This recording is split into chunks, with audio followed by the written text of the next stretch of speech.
warahmatullahi wabarakatuh. Saya Haikal Prasetya dari kelompok 3 akan mempresentasikan dan menjabarkan beberapa dari hasil presentasi yang sudah saya dan teman-teman saya buat, yaitu kesimpulan yang pertama adalah kesimpulan dari hasil PPT yang sudah kami buat, yaitu bahwa teori interaksi simbolik yang dipelopori oleh George Herbert Mead dipopulerkan oleh Robert Blumer berfokus pada bagaimana manusia menciptakan makna melalui interaksi sosial.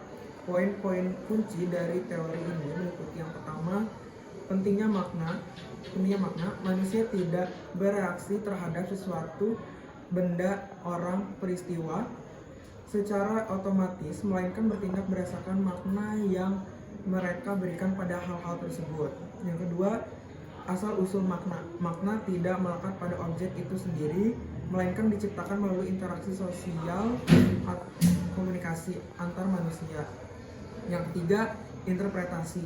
Makna dapat berubah atau dimodifikasi melalui proses interpretif, berpikir, atau berdialog dengan diri sendiri saat menghadapi situasi tertentu.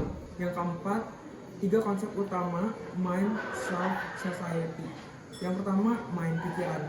Kemampuan menggunakan bahasa dan simbol untuk berpikir, percakapan batin, dan melakukan role talking, menempatkan diri di posisi orang lain. Yang kedua, self atau diri. Konsep diri terbentuk dari bagaimana orang lain melihat kita, looking glass self, dan terdiri dari 2 sisi, spontan dan impulsif, dan me, sadar sosial atau reflektif.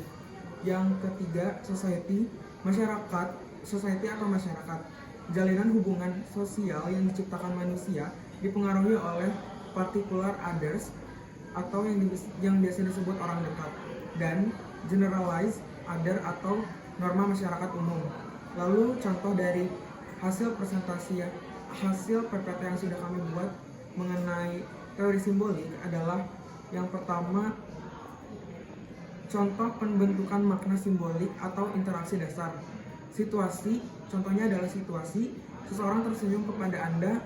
Lalu yang kedua, analisis, senyuman hanyalah gerakan otot wajah, namun berdasarkan interaksi sosial kita memaknai senyum sebagai simbol keramahan.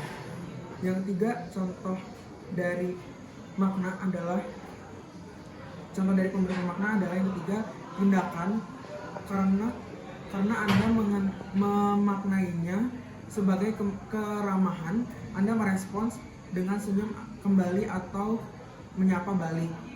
Yang kedua, contohnya adalah dari konsep diri atau looking glass self, Pygmalion effect. Yang pertama, situasi, seorang anak sering dipanggil pemalas oleh orang tuanya atau gurunya. Yang kedua, analisis, anak tersebut melihat dirinya melalui cermin pandangan orang lain. Ia mulai menginternalisasi label tersebut ke dalam konsep dirinya atau self-concept. Yang ketiga, contoh dari looking glass self adalah tindakan. Karena ia percaya bahwa dirinya pemalas sesuai ekspektasi orang lain, ia akhirnya benar-benar berperilaku malas dan tidak mau belajar. Ini disebut Pygmalion effect. Yang ketiga, contoh dari role talking atau pengambilan peran. Yang pertama adalah situasi. Anda ingin meminjam uang kepada teman Anda, tetapi Anda melihat wajah teman Anda yang sedang murung. Lalu yang kedua, analisis.